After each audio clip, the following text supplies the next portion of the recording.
দেশের রাজনীতিতে নেতা মন্ত্রীদের দল বদল করা কোনো নতুন বিষয় নয়। এবারে লোকসভা নির্বাচনেও সেই একই চিত্র দেখা গেল। তবে এই দল বদলকে কিন্তু ভালো চোখে দেখছেন না আম জনতা, কারণ এই আম জনতার দল বদল একেবারে না পছন্দ।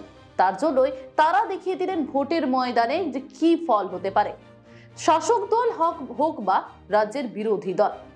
সেই একই চিত্র দেখা গেল এই চার প্রার্থীকে একেবারে মুখ থুবড়ে পড়লেন, তারা কার্যত হারলেন লোকসভা নির্বাচনে।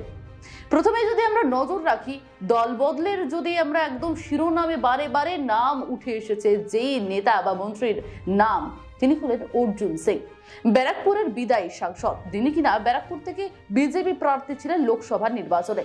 এই লোকসভা নির্বাচনে তাকে দল বদল করতে দেখা গেছে তার আগে থেকে। 2019-এ আমরা দেখেছিলাম বিজেপির প্রার্থী ছিলেন এবং সেই টিকিট থেকে তিনি জয়ী হয়েছিলেন। তারপরে তিনি আবার যোগদান করেন তৃণমূল কংগ্রেসে। কিন্তু তৃণমূল কংগ্রেসে যোগদানের পরে আমরা যখন দেখলাম 2024-এর লোকসভা নির্বাচনের জন্য টিকিট দেওয়া হচ্ছিল ব্রিগেড থেকে, সেখানে অর্জুন সিং এর বদলে পার্থ ভৌমিকের নাম নিলেন খোদ তৃণমূল সুপ্রিমো মমতা বন্দ্যোপাধ্যায়। সেখানেই অর্জুনের ভঙ্গ হলো, মান অভিমান শুরু হলো এবং তারপরেই অর্জুন সিং কিন্তু যোগদান করলেন বিজেপিতে আবারও, অর্থাৎ আবারও অর্জুন বিজেপি বিমুখ। কিন্তু এই বারে বারে দল বদল কিন্তু ভালোভাবে মোটেও দেখেননি ব্যারাকপুরবাসী।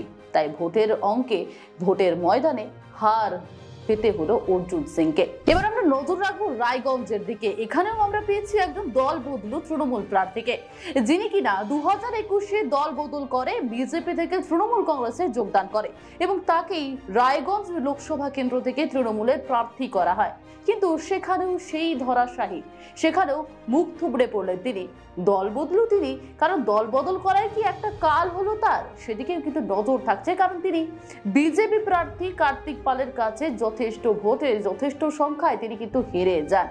এর পাশাপাশি যদি আমরা একটু নজর রাখি রানাঘাটের দিকে, রানাঘাটেও সেই একই অবস্থা, দল বদলের হিড়িক রানাঘাটের যিনি বিজেপি প্রার্থী জগন্নাথ সরকার, তিনি কিন্তু আবারও জয়ী হন এবং তার যিনি প্রতিদ্বন্দ্বী ছিলেন তৃণমূল প্রার্থী মুকুটমণি অধিকারী, তিনিও কিন্তু দল বদল করে ঠিক ভোটের মুখে, লোকসভা ভোটের ঠিক আগেও তিনি রানাঘাট দক্ষিণ থেকে বিধায়ক ছিলেন এবং সেখান থেকে তিনি ইস্তফা দিয়ে তিনি কিন্তু লোকসভা নির্বাচনের জন্য প্রার্থী নির্বাচিত করা হয় তাকে তৃণমূল কংগ্রেসের তরফ থেকে। কিন্তু লাভের লাভ কিছুই হলো না, পদও গেল, পাশাপাশি মুখ থুবড়ে পড়লেন, একেবারে দল বদল করায় যেন কাল হলো তারও।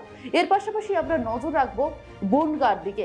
বনগাঁতে যিনি কিনা বিজেপি প্রার্থী ছিলেন শান্তনু ঠাকুর, সেই শান্তনু ঠাকুর অর্থাৎ কেন্দ্রীয় জাহাজ প্রতিমন্ত্রী ছিলেন তিনি। শান্তনু ঠাকুরের প্রতিদ্বন্দ্বী অর্থাৎ তৃণমূল কংগ্রেসের হয়ে দাঁড়িয়েছিলেন বিশ্বজিৎ দাস, যিনি কিনা বাগদার বিধায়ক। তিনিও কিন্তু সে একই রকম ভাবে বিজেপি থেকে তৃণমূলে যোগদান করেন। অর্থাৎ যে চিত্র দেখলাম দল বদলুর হিড়িকে, যেমনটা শুধুমাত্র শাসক থেকে শাসক নয়, বিরোধী থেকে শুরু করে শাসক কেউই বাদ পড়েনি এই দল বদলুর হিড়িক থেকে। যে চারজনেই কিন্তু দল বদল করে এই লোকসভা নির্বাচনের লড়াইয়ের ময়দানে নেমেছিলেন, তারা কিন্তু প্রত্যেকেই হার তাদের নিশ্চিত হয়েছে এবং তারা কিন্তু একেবারেই ময়দানে হেরে গিয়ে মুখ থুবড়ে পড়েছেন। তাই দল বদলটাকে কিন্তু জনসাধারণ থেকে শুরু করে আম জনতা ভালো নজরে একদমই দেখলেন না। তাই ফলাফল দেখা গেল লোকসভার ময়দানে।